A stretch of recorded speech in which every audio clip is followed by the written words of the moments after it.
Okay, well, welcome to the video, and we have a great guest on here today, which is Scott Schauss. Today we're talking a little bit about sleep apnea and some changes, maybe some things you should be looking out for.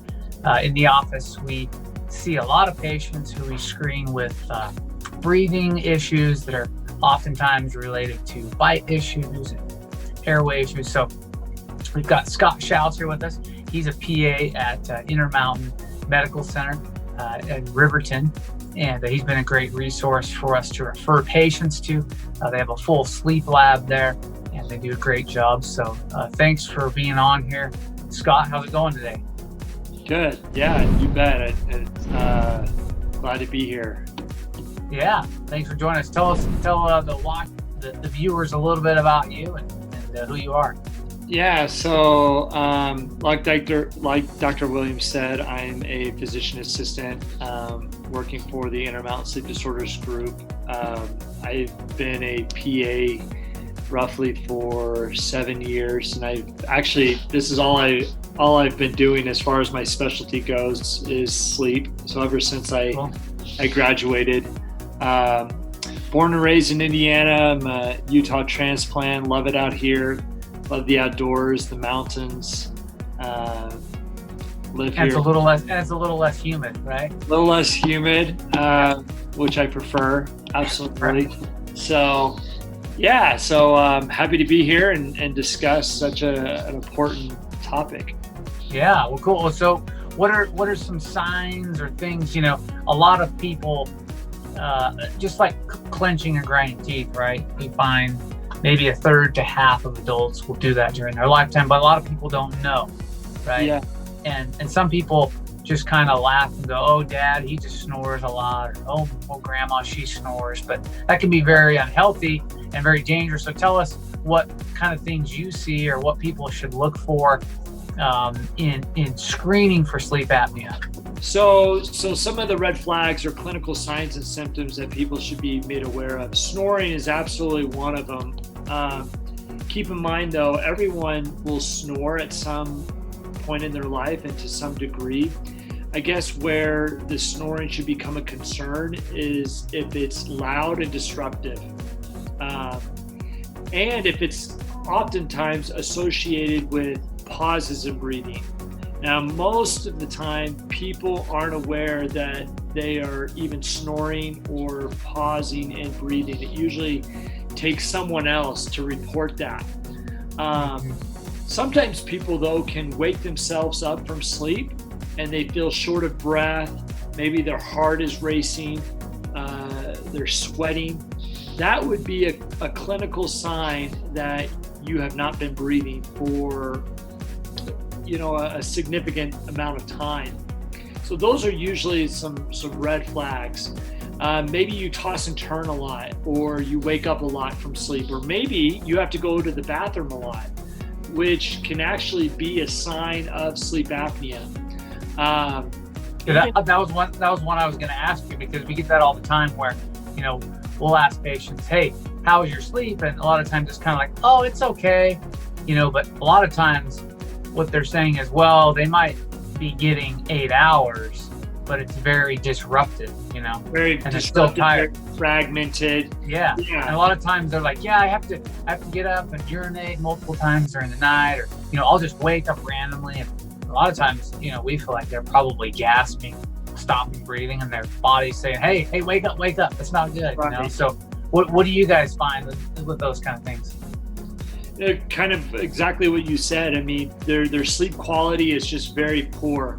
They may go to bed, they may sleep for an appropriate amount of time, right? 7, 8, 9 hours. That's the recommendation for adults. But they don't wake up refreshed, right? They're waking up constantly throughout the night, maybe having difficulty going back to sleep because when they do wake up, they're wide awake. When you're not breathing, that's a dangerous situation, and your body is going to kind of put you into a fight or flight mode, right? Survival mode. And your body has mechanisms in place to keep you alive, and it's going to pump you full of adrenaline. And so a lot of times when people wake up due to not breathing, they're wide awake, they're full of adrenaline, and it can take them a long time to go calm down, to go back to sleep. A lot of times these people aren't waking up feeling refreshed. It takes a long time for them to get out of bed and get going for the day. And certainly one of the biggest symptoms is sleepiness during the day, fatigue. They just have a hard time staying awake and functioning, right? Remembering things, simple cognitive functions that we should be able to do on a daily basis, like remember names or remember simple things like where I put my keys or my wallet, right? These are oftentimes impacted, impaired. People are more in a state of depression or more on edge when they don't sleep well as a result of sleep apnea. So a lot of times people will wake up with morning headaches. We do see a lot of jaw issues, right? Because they've been clenching their teeth all night long. So jaw pain. So yeah, those would definitely be, a lot of, or some of the red flags that people can watch out for. Well, I think, there's so many apps and health devices and stuff that we have now that monitor this and that. But I think the bigger picture to me is our lives are becoming so much more complicated and busy and noisy. And sometimes too many of these devices is almost overwhelming, So what are things you find helpful if someone has sleep apnea, right? Obviously the first line of therapy would probably be get a CPAP, or at least get in for a screening, see what that's going on. But what are other things you've seen help people with poor quality of sleep that they can do? Maybe some kind of routine before bed, diet, exercise, those kind of things. What do you find helps for people to get better results with their sleep therapy, I would say? For sure. So we kind of term this as sleep hygiene. What should we be doing or not doing to enhance appropriate sleep? Like you said, our lives are busier than ever. It feels like we're go, and sleep has become an afterthought. If we could just kind of change that thinking, that construct, and make sleep actually a priority, and do those things leading up to sleep time that will enhance sleep opportunity, our lives, our overall sense of well-being is going to be that much better. So a couple things. Electronic devices are a big reason why people don't sleep well. So and it may not necessarily be what you're doing, the content, whether you're watching something or scrolling through social media. It's more so the light. Okay, light is one of the strongest reasons, or one of the strongest things that maintains our circadian rhythm, our sleep-wake cycle. Okay, light actually wakes us up.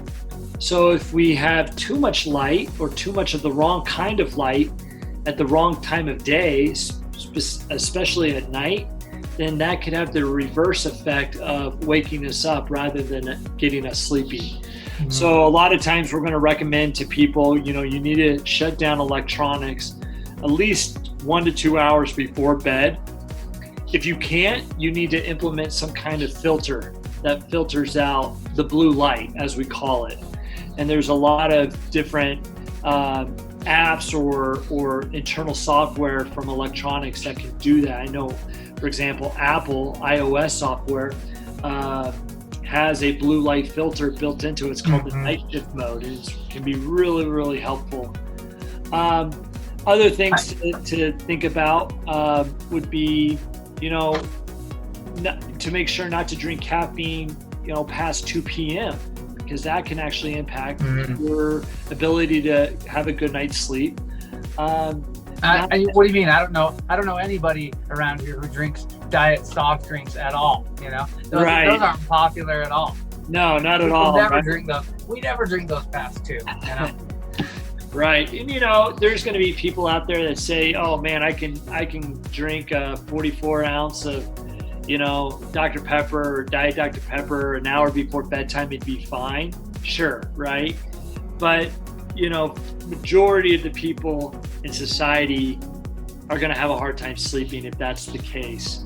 That's what I say is, I can drink like 20 ounces of Coke and I can still fall asleep. However, I've deemed myself as a social soda drinker where, it's like occasionally, maybe once a month, twice a month, it doesn't affect me as much. But I have noticed with age too, it seems to affect me more too, where I can feel it a little bit.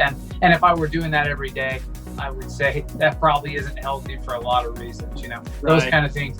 It's like the guy, everyone, every week we'll have a patient who says, hey, my husband or my wife, he or she never flosses and never gets cavities. I get all the cavities, right? But we notice that person who's not flossing, it catches up eventually. So even if today I could drink a Coke and be fine, if I do that for the next 10 years, it's probably gonna come back to haunt me. Absolutely. Yeah, for sure. So sleep hygiene is really important. Just making sleep a priority, I think, is a big, it can be a life changer. And when we do that, our chances of sleeping better are higher. Yeah, we had a patient recently who we sent to actually over to you guys, IMC, because he had all the signs of sleep apnea, and I finally convinced him to get a full sleep test. And he thought maybe he had a little bit of something, but for our viewers who aren't aware of the measurement, this guy was like almost a 70, which means 70 times an hour he's stopping breathing, and that's very high. And Scott's probably seen some that are much higher than that, but the point was this guy didn't even know he had that. We observed some things. We see it a lot when we sedate patients. They'll snore a lot because they're so relaxed, especially lying on their back. It is a good tool in a way because we can, usually people will kind of wake up and they'll go, oh, sorry, I dozed off and snored. And we're thinking, no, we're glad we saw that because you actually stopped breathing, not from the sedative, just because you're so relaxed that your tongue's falling back in the way. Exactly.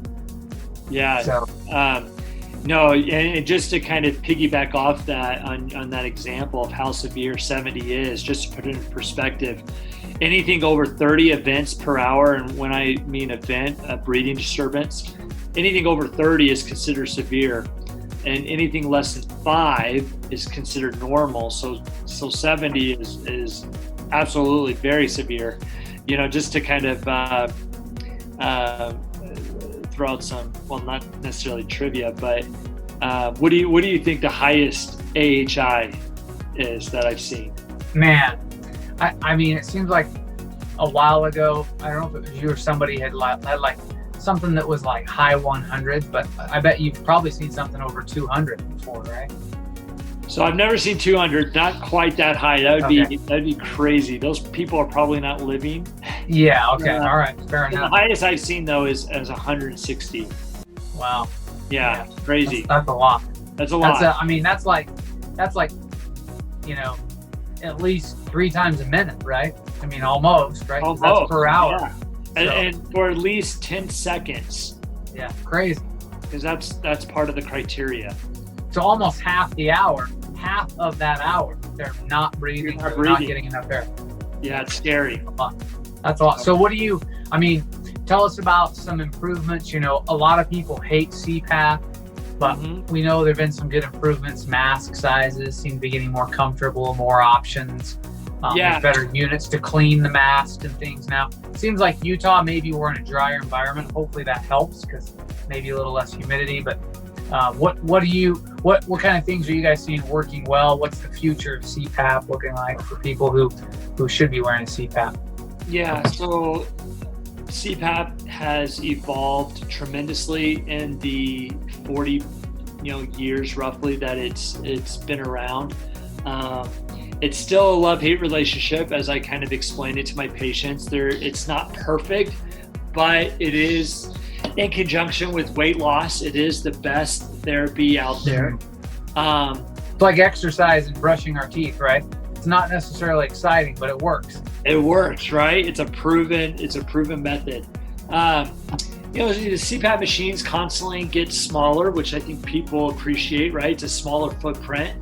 The current model that we're currently using has been around for I think 7 to 8 years, and there's rumors of another model coming out, which I'm excited to see that technology. Our current model has a humidifier chamber, which a lot of people appreciate in the desert. When you're having that dry air constantly coming in at you throughout the night, it can cause dry mouth, which can lead to cavities, as you know. It can cause your nose to dry out, bloody nose, whatever. So the humidifier is actually a really good thing. These machines can upload its data to the cloud. So if people out, your viewers are well aware of CPAP equipment, we used to have to bring in a chip to read the data from it. We don't do that anymore. The masks are probably the biggest pain in the butt that people have to work through, right? The whole idea behind a CPAP is to blow a bunch of air pressure to open up the airway.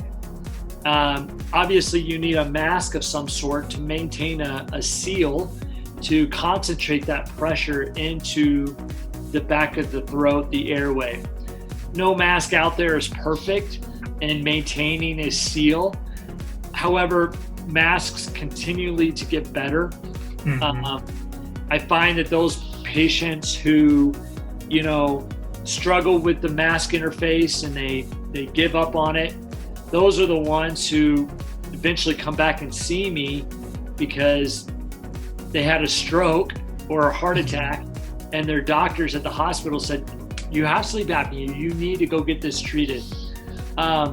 So masks are constantly getting better. A lot of the style for the full face masks are constantly changing.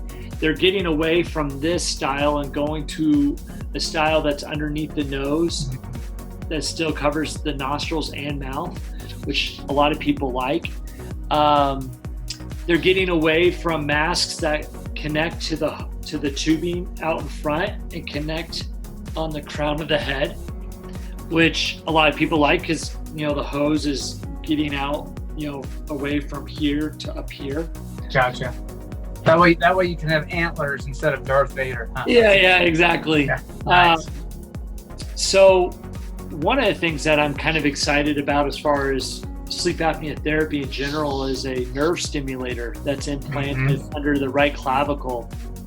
And the whole idea behind this is this pacemaker, almost kind of like device, stimulates the nerves that control the tongue and the soft tissues of the throat, called the hypoglossal nerve. And when that nerve is stimulated, it contracts the tongue and theoretically opens up the airway. So I'm excited to see where that evolves. Of course, oral appliances are definitely an appropriate form of therapy in the right candidate, as you know. We've been looking a little bit into some new laser therapy that could be promising, where people can have the back of their throat kind of rejuvenated with this laser that might tighten up the muscles. Don't know a lot about it yet, but I get a lot of people asking about the appliances who are already wearing a CPAP. For our viewers, if that's you, if you're wearing your CPAP and it's working, I would say continue with it. Because a lot of people who are asking that question are already doing well with the CPAP, and we find that's usually best if they stick with it. Now, quite often though, we will prescribe them a mouth guard because a lot of these people are grinding and clenching their teeth, so we want to protect their teeth. But as far as the sleep apnea treatment, seems like the CPAP's still the gold standard, right? But there are new things coming along that might provide more options for. Absolutely. Yep. Yeah, that's cool. So what have you seen anything with, COVID right now? Everybody's like thinking about breathing all day long. Have you guys seen any connections with, like people who have sleep apnea a lot of times tend to be more mouth breathers? as far as, colds, flu, any kind of sickness? Do you find that puts people more at risk? Have you not really seen anything like that? The data that's out there, and there's not a lot of data, doesn't really support the idea that people are at higher risk of infection whenever they use their CPAP. Now, I've had patients who swear up and down that their CPAP is giving them chronic sinus infection. Oh, sure, right. But that's probably just more related to they got a narrow airway and they don't breathe well to begin with, right? Yeah, Maybe. there's definitely some anatomical issues going on that they, may be dealing with, and I always refer them to ENT, like a deviated septum, large turbinates. A lot of times these people need to go have an ENT evaluate them and put a scope up their nose to look at their sinuses, and a lot of times they're going to be recommended to have surgical intervention. And that's a good one too for our viewers. If you have teenagers or kids with narrow arches, there's some good research that by putting an expander in will actually enlarge those turbinates in a good way so people can breathe better. But what I was specifically asking is, are patients with sleep apnea more at risk to get something like a cold or a flu or COVID because of maybe they're not breathing as well during the day? I don't necessarily mean by wearing the mask, but do you see any correlation yet with hey, people who aren't sleeping well or breathing well are more likely to get sick? Not necessarily. I think it would have to be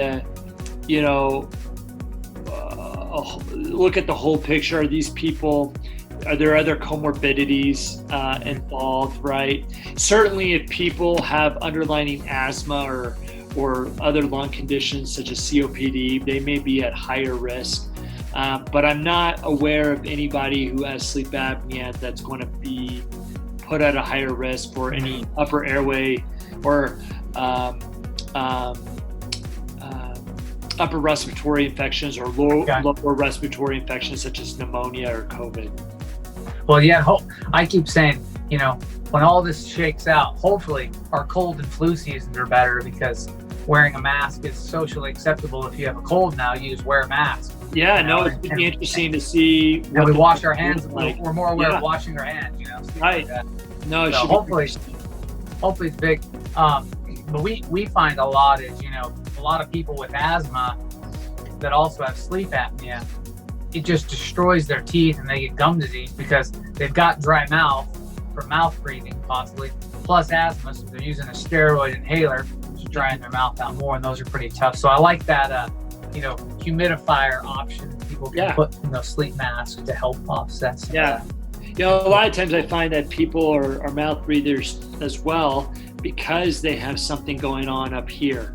So all the more reason why they need to go see an ENT to see if they need any kind of intervention when it comes to a deviated septum. So we're naturally designed to breathe through our nose. That's what our brain is programmed to do. And we only have two ways to breathe in oxygen. And if we can't breathe up here, we're going to have to revert to mouth breathing. And mouth breathing, as you're aware, is very uncomfortable and can lead to, other issues, cavities being one. Yeah, that makes sense. Well, cool. Well, for viewers, when we're talking these appliances, CPAP or the mouth appliances, these are typically of medical benefit. They are Medicare approved. There's more and more options. Some people are even doing a mouth appliance with a CPAP, as I mentioned, sometimes, especially in cases of teeth grinding or those kind of things. Or we have a few patients who, like in the military, or they we have one patient, she travels a lot. She's not in the military, but she travels with the military. And sometimes her CPAP is cumbersome at all the airports, so she wears this oral appliance just when she's doing lots of traveling, So there can be some good uses. I've noticed airports, they got those big signs now for CPAP, but obviously it can save people's lives. You guys do that every day. So that's pretty cool. And for viewers watching this, if obviously they can reach out to my office and we can refer them. But they don't need a referral to come see you, right? And if someone said, No. hey, I'm not sleeping very well, you know, my husband snores, it's usually the spouse we find, or the significant other who's like, oh, he thinks he's fine or she thinks she's fine, but it's ruining my sleep too. So we got to get them in here. You probably see that all the time. Absolutely. How would someone reach out and get in touch with you? What's the best way for them to schedule a screening or a consultation? Yeah, so they can just give our office a call. The general number is 801-285-4870. Cool. And from there, they'll ask you where you live, you know, which location. We have multiple clinics throughout the valley, and Cool. They can ask you, you know, where you'd like to be seen. Oh, that's great. Yeah. Awesome. Well, hey, always great seeing you, Scott. You're a wealth of knowledge when it comes to sleep, you know, so thanks for taking some time, and thanks for helping our patients out and making sure everybody's got all their T's crossed and I's dotted, and keeping people alive, if nothing else, you know, but also hopefully helping people, you know, do the things they want to do and have a better quality of life. For sure. No, I appreciate you reaching out. It's always exciting to share what I can with people. So yeah, you to do it. Absolutely. All right, we'll do it again. So thanks. Okay. Thanks, man. All right. See ya.